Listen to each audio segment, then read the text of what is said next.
பியூஷ் கோயலோட பேச்சில் ஒரு ஒரு அரசியல் தன்மையாக நீங்கள் கவனிச்சிங்கன்னா, இப்போ விஜயினுடைய நரேஷன் எப்படி இருக்கு? திமுக அணி வெர்சஸ் தாவேகா, அவர் திரும்ப திரும்ப டிஎம்கே வெர்சஸ் டிவிகே அப்படின்னு அதுக்கு தொண்டர்களையுமே பயிற்றுவிச்சிட்டாரு.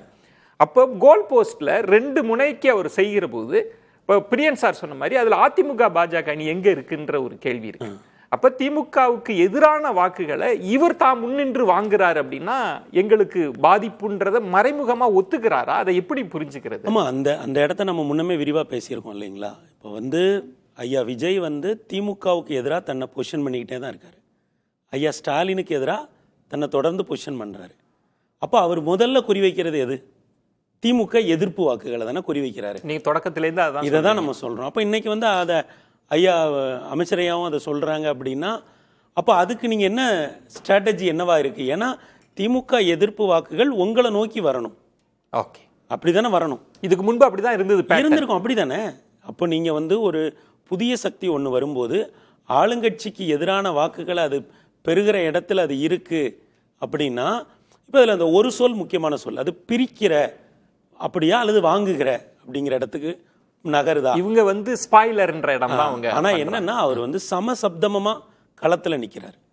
திமுக, அஇஅதிமுக, தாவேகா, நாதாகாங்கிற இந்த 4 முனை போட்டியில அவர் 2 ஆண்ட கட்சிகளுக்கும் ஆளும் கட்சிக்கும் ஆண்ட கட்சிக்கும் சமசப்தமான பலத்தோட நின்ன பிறகு நீங்க இன்னும் அவர் யார் வாக்குகளை பிரிக்கிறாரு? சார், இது கட்சி ஆரம்பிச்சப்ப நீங்க பேசியிருக்கலாம் சார். வேட்பாளர்களை போட்ட பிறகு நீங்க பேசியிருக்கலாம் சார். வேட்புமனு தாக்கலுக்கு கூடுற கூட்டத்தை பாருங்க. அவர் இன்னைக்கு எல்லாருக்கும் சமமான ஒரு போட்டியை கொடுக்கக்கூடிய இடத்துக்கு வந்த பிறகும் நீங்க திரும்ப இன்னாரோட வாக்குகளை தான் அவர் பிரிக்கிறாரு, இன்னாரோட வாக்குகளை தான் நீங்க பிரிக்கிறாரு அப்படிங்கிறது அந்த களத்தையே இன்னும் அவங்க புரிஞ்சுக்காம இருக்காங்களோ? தமிழ்நாடு ஒரு நடிகரா அவர் வராரு, அவர் களத்துக்கு வராரு. அந்த நடிகர் தமிழக அரசியலுக்குள்ள என்னவா இறங்கி இருக்காரு, மக்கள் மனதில் என்னவா இருக்காரு அப்படிங்கறது அவங்க இன்னும் உணராமலே ரெண்டு விஷயம் நீங்க சொல்ற மாதிரி போக போக இன்னும் ஹீட்டா உணரலாம். அது எப்படின்றத பார்க்கலாம். அது ஒரு எக்ஸ் ஃபேக்டர் என்னன்னு நமக்கு தெரியல. சிலர் எக்ஸ் ஃபேக்டர்ங்கிறதே தாண்டிட்டாருங்கிற. சரி, எக்ஸ் ஃபேக்டர் நீங்க எப்போ சொல்லணும்னா இந்த பிரிக்கிறாருங்கிற இடத்துல தான் சொல்லணும். அவர் வாங்குகிறார் சார். 2 தரப்பிலிருந்து நீங்க சார் பிரிக்கிறாருங்கிறது ஒரு சொல்லாடல், வாங்குகிறாருன்னு ஒரு சொல்லாடல். நான் என்ன சொல்றேன், விஜய் பிரிக்கிற இடத்தெல்லாம் தாண்டி வாங்குகிற இடத்துல வந்துட்டாரு சார். ஆனா 2 விஷயம் பாருங்க. இப்ப பிரியன் சாரும் அதை சொன்னாங்க. அமித்ஷா அவர்கள் என்ன சொன்னாங்கன்னா, நாங்க விஜயோட அப்படி ஒரு முயற்சி பண்ணவே இல்லை, நாங்க அவரை கொண்டு வந்தோம்னா எங்களுடைய வாக்கு வங்கிக்கு சேதாரம். ஏன்னா அமித்ஷா சொல்றாருன்னா அவருக்கு தெரியாத சோசியல் இன்ஜினியரிங் இல்ல. பியூஷ் கோயலுமே தமிழக அரசியல் கள அரசியலோடு அவரு இருந்தவர். அமித்ஷாவுக்கு நேர்முரணான ஒன்ற இல்ல. பியூஷ் கோயல் ஐயா முன்னாடி என்ன சொன்னாங்கன்னா, போன முறை வந்திருந்தப்ப என்ன சொன்னாங்கன்னா, அவர் மைனாரிட்டி வாக்குகளை பெரிய அளவில் பிரிப்பார். உங்களுக்கு ஞாபகம் சொன்ன இடம் தான் அந்த நமக்கு அட்வான்டேஜ்னு சொன்னாங்க. ஆனா இந்த தடவை என்ன சொல்றாங்கன்னா, திமுகவோட அவங்களுக்கு ஒரு அண்டர்ஸ்டாண்டிங் இருக்கு. அந்த 2ஐயும் நம்ம இணைச்சு பார்த்தோம் அப்படின்னா, அப்போ நீங்க ஸ்ட்ராட்டஜிக்கலா என்ன பண்ண போறீங்க? இப்போ இதை எடுத்துக்குவோம், ஐயா சொல்ல அப்படியே எடுத்துக்கிட்டோம்னு வச்சுக்கோங்க.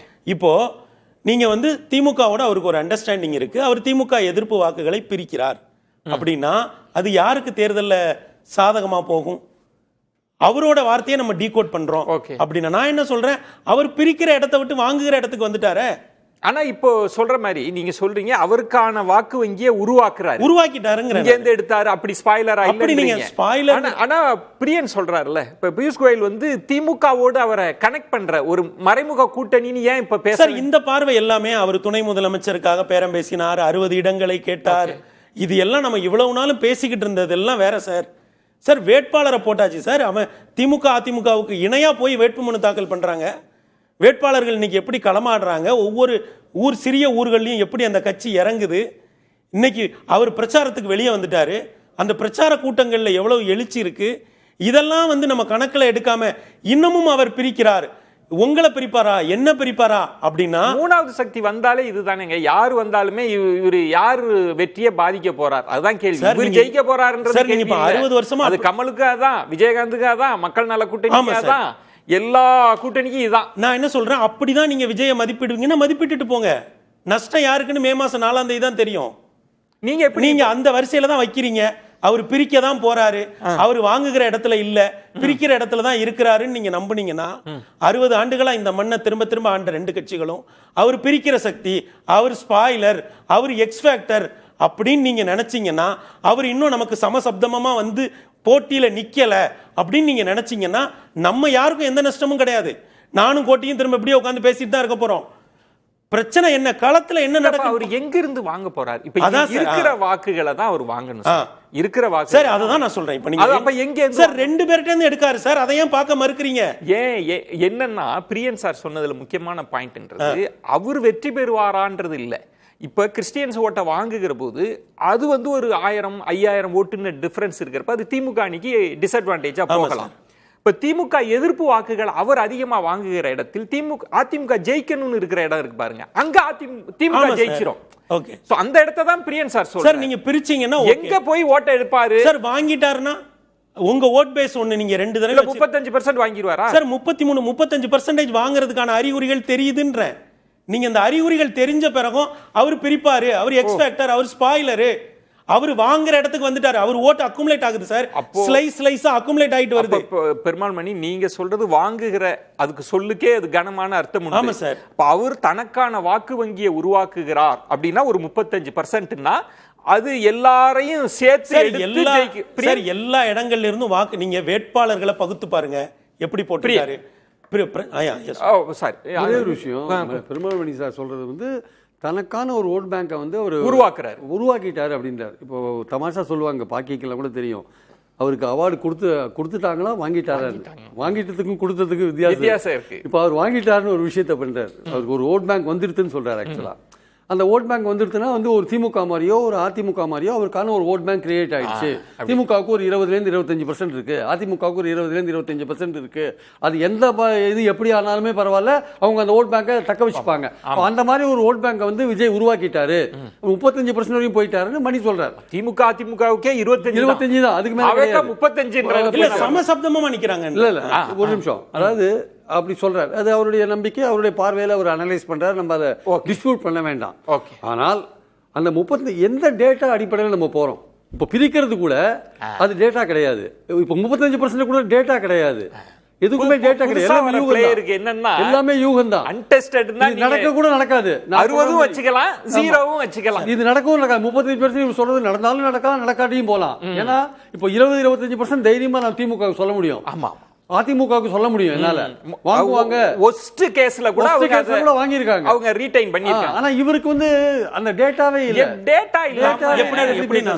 அதாவது டேட்டா வர வரைக்குமே அவர ஸ்பாயிலரா தான் சார் பாப்போம். ஓகே, டேட்டா எல்லாம் வந்த பிறகுதான் நமக்கு தெரியும். ஆமா சார்.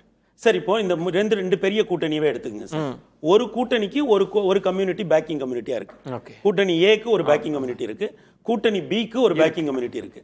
ஐயா விஜய்க்கும் அப்படி ஒரு பேக்கிங் கம்யூனிட்டி இருக்கு, வந்துருச்சு. அதை நீங்க எதன் வழியா படிக்க முடியும்னா வேட்பாளர்களை எப்படி போட்டிருக்காருன்னு பாருங்க, பிரச்சாரத்துல யார் யார் போறான்னு பாருங்க சார். அதை நீங்களும் நானும் படிக்கிறத விட களத்துல இருக்க கேண்டிடேட்ஸால படிச்சிட முடியும். இப்ப ரெண்டுங்க, டேட்டா படிக்கிறதுன்றது வேட்பாளர்கள் அதுல இருக்கிற சோசியல் இன்ஜினியரிங் படிக்கிறதுன்றது வேற, வாக்காளர்களை படிக்கிறதுன்றது வேற. வாக்காளர்கள் படிக்கிறது தான் நம்ம வந்து டேட்டாவோட பேசுறது. வேட்பாளரை போட்டாரு இதெல்லாம் கணக்கு, நம்ம பேக்கிங் கம்யூனிட்டி இதெல்லாம் பார்த்தா கலைஞர் அவர்களுக்கு தெரியாத ராஜதந்திரமா அவங்க ஒரு கூட்டணியை உருவாக்குனாங்க, நிறைய ஜாதி கட்சிகள் எல்லாத்தையும் கூட்டினா 100% தாண்டுற அளவுக்கு இருந்தது. களம் அப்படி இல்ல சார். அப்ப நீங்க டேட்டா இல்லாம சொல்ற சார். இப்ப நான் என்ன சொல்றேன்னா அவருக்கு ஒரு பேக்கிங் கம்யூனிட்டி ஓட்டு இருக்கு, நீங்க அது யாருன்னு சொல்றேன்னா நீங்க 2 பேரும் இதுவரை யாரை அதிகாரப்படுத்தாம விட்டீங்க, யாருக்கு கட்சியில இடம் கொடுக்காம விட்டீங்க, யார வந்து வலிமை வாய்ந்த அமைச்சர்களா மாத்தாம விட்டீங்க, அந்த கம்யூனிட்டி இருக்குல்ல, அது உருவாயி அந்த கம்யூனிட்டி எல்லாம் இன்னைக்கு ஐயா விஜய்க்கு பின்னாடி போகுதுன்றேன். சரி, களத்துல இருக்கிறவங்க ரொம்ப நுணுக்கமா ஒரு இடம் வாங்க, இது பேசிட்டோம்னா நம்ம கோட்டியை அவர்கள்ட்ட பேசலாம். இப்ப அந்த சமூகங்கள் யாருக்கு பெருசா ஓட்டு போட்டுட்டு இருந்தாங்கன்னு கண்டுபிடிச்சா யாருக்கு டேமேஜ் அதிகம்னு கண்டுபிடிச்சா. அப்ப சார் அப்ப என்னன்னா 2 பேர், நான் என்ன சொல்றேன்னா 2 பேருமே இதுவரை எந்தெந்த சமூகங்கள்ல இருந்து அதிகமான வேட்பாளர்களை போட்டீங்க, எந்தெந்த சமூகங்கள்ல இருந்து நீங்க பிரதிநிதித்துவப்படுத்தினீங்க, எந்தெந்த சமூகங்கள்ல இருந்து கான்ட்ராக்ட் டேமேஜ் யாருக்கு வர. அதான் சார் நான் சொல்றேன், யார் பெரிய A1 கான்ட்ராக்டரா யார் இருந்தா, எந்தெந்த சமூக அதிகாரிகள் கோட்டையில கோல வச்சாங்க, இது ரெண்டுக்கும் பொருந்தும். இத 2 பேரும் நீங்க ஒரே பேட்டர்ன்ல பண்ணிருக்கீங்க. நீங்க 2 பேரும் ஒரே மாதிரி ஒரு 40% சமூகங்களை அதிகாரப்படுத்தாம அந்த இடம் தான் மணி. நான் கேட்பது, சில பேக்கிங் கம்யூனிட்டி திமுகவுக்கு இருந்திருக்கு, சில பேக்கிங் கம்யூனிட்டி அதிமுகவுக்கு இருந்திருக்கு. இப்ப விஜய்க்கு வரக்கூடிய உருவாகி இருக்கிற பேக்கிங் கம்யூனிட்டி அதிமுகவை ஆதரிச்சுட்டு இருந்ததா இது வரைக்கும் திமுக சார், நான் என்ன சொல்றேன்னா நீங்க திமுக அதிமுக வேறவா இருந்ததுங்கிறது ஜெயலலிதா அம்மா காலத்திலையும் கலைஞர் ஐயா காலத்திலையும் கடந்த 2017க்கு பிறகு சரி. இந்த ஆண்டுகள்ல வேட்பாளர் பட்டியலை எடுங்க சார். இல்ல, நான் கேட்பது யாருக்கு டேமேஜ் சார், அந்த சமூக ரெண்டு பேரும் ஒரே மாதிரி பண்ண போய் தானே அவருக்கு 40% அங்க பார்த்து போகுது. அப்ப நீங்க சொல்றது சமமா எடுக்க போற சார், நீங்க ரெண்டு பேருமே ஒரு சில சமூகங்களை அதிகாரப்படுத்தவே இல்ல. அது நீங்க தெரிஞ்சு பண்ணீங்களா தெரியாம இல்ல மணி, நான் சொல்லுது அது புரியுது. அவங்க அதிகாரமயப்படுத்தாட்டாலும் கூட ஆனா அவங்க கிட்ட தான் இருந்தாங்க, வேற வழி இல்லாம இருந்தாங்க. அது யார்கிட்ட இருந்தாங்க சார்? அவங்க ரெண்டு பேர்ட்டையும் சமமா இருந்தாங்க. இப்ப என்ன பண்றாங்கன்னா ஒரு புது சக்தி வந்தனால இங்க பார்த்து கிளம்பி வராங்க. கோட்டீஸ்வரன் இப்ப அவர் இந்த கிளாரிட்டி தான் இதான் கரெக்ட்டா. அதுக்காக நம்ம சொல்றோம் திமுக அதிமுக எடுக்கணும், அதான் நான் கேட்டேன்.